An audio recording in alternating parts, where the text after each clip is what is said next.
పాప సుగాలి ప్రీతి ఇష్యూ.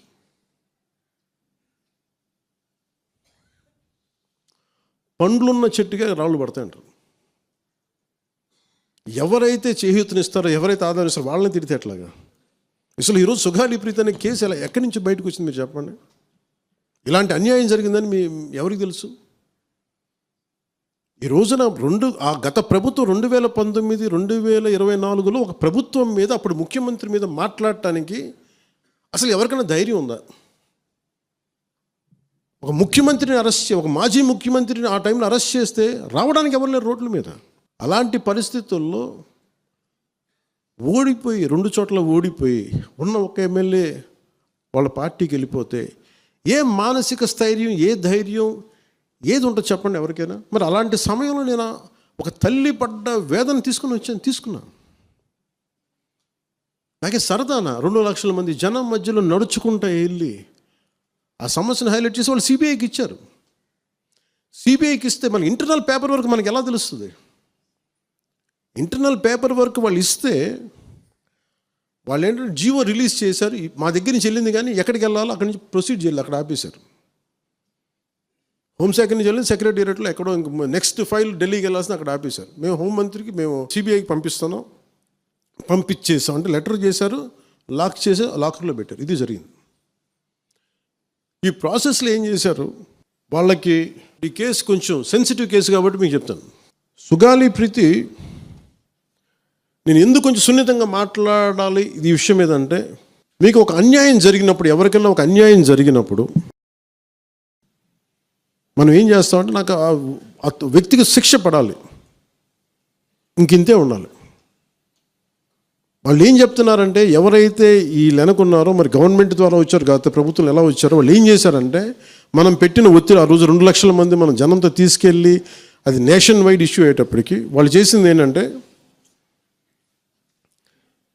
మనం చేసిన పోరాటం వల్లే ఎస్సీ ఎస్టీ అట్రాసిటీ కేసు బాధితులకు చట్ట ప్రకారం ఇచ్చే ప్రయోజనాలు, పరిహారాలు వారి కుటుంబానికి దక్కాడు.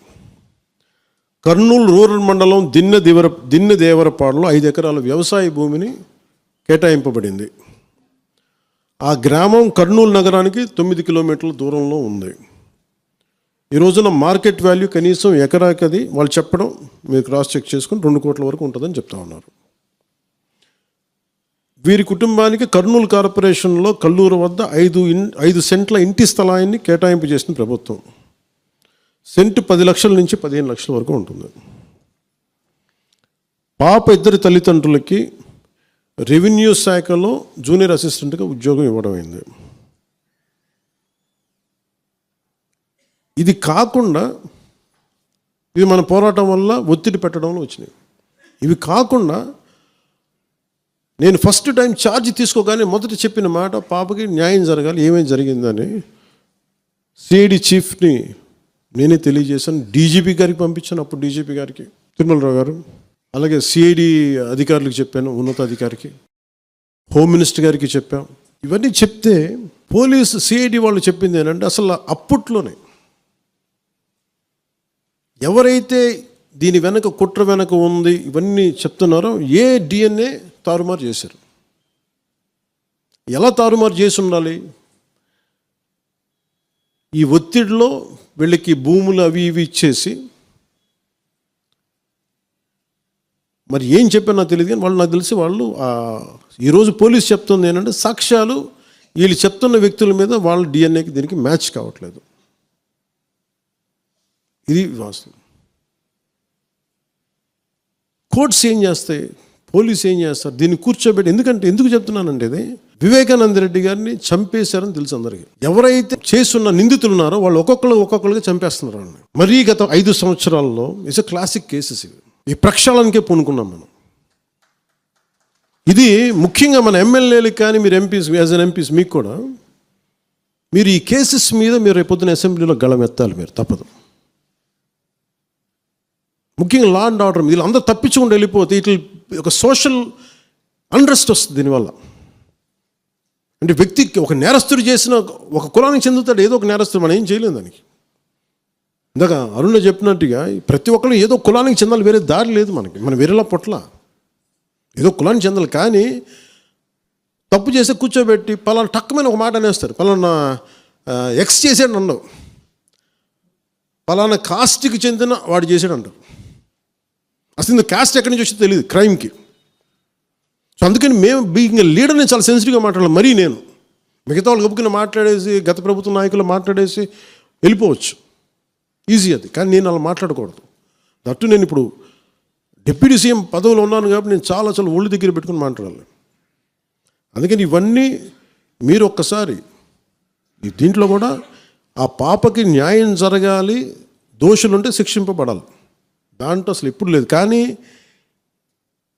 ఇలా ఒత్తిడి పెట్టాల్సిన వారికి కూడా నా విన్నపం ఏంటంటే, మీరు అసలు ఈ కేసు ఎవరి వల్ల బయటకు వచ్చింది మీరు చెప్పండి. సో మా త్రికరణ శుద్ధిని, మా చిత్తశుద్ధిని మీరు తక్కువ ఎంచిన. ఇక్కడ కేసులు వాళ్ళు కూర్చోబెట్టి నేను వెళ్ళి సాక్ష్యాధారాలు నేనేం క్రియేట్ చేయలేను. అక్కడ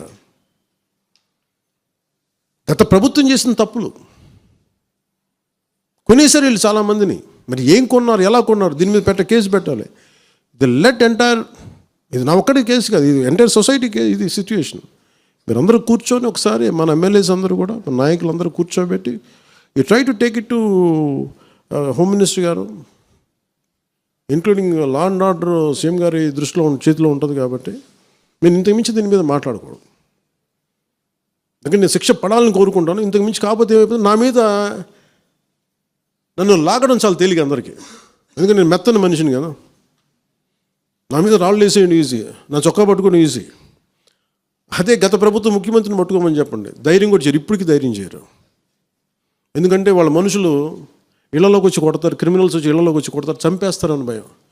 మనం ప్రజాస్వామ్యం కదా, మనం భరించాలి. అందుకని దయచేసి దీన్ని మీరు ఒకసారి కూర్చోబెట్టి ఒకసారి మన గౌరవ శాసనసభ్యులు, మంత్రివర్గ సహచరులు, లెజిస్లేటివ్ కౌన్సిల్ మెంబర్స్, పార్టీ నాయకులు అందరూ దీని మీద ఒకసారి, స్పోక్స్ పర్సన్స్, వీర మహిళ నాయకులు, మీరందరూ ఒక్కసారి కూర్చోబెట్టి ప్రతి ఒక్కరు కూడా దీని మీద, ఇది ఎందుకంటే ఇది ఒక కేసుగా చూడకండి, ఇది గర్ల్ చైల్డ్ తాలూకు ప్రొటెక్షన్ చాలా ఎసెన్షియల్. అందుకని దీన్ని సోషల్ మీడియా యాక్ట్ కానీ ఇవన్నీ మాట్లాడాలని పొద్దున్న నిర్ణయించుకున్నాం. ఇది ఒకసారి మీ దృష్టికి తీసుకొస్తా ఉన్నాం.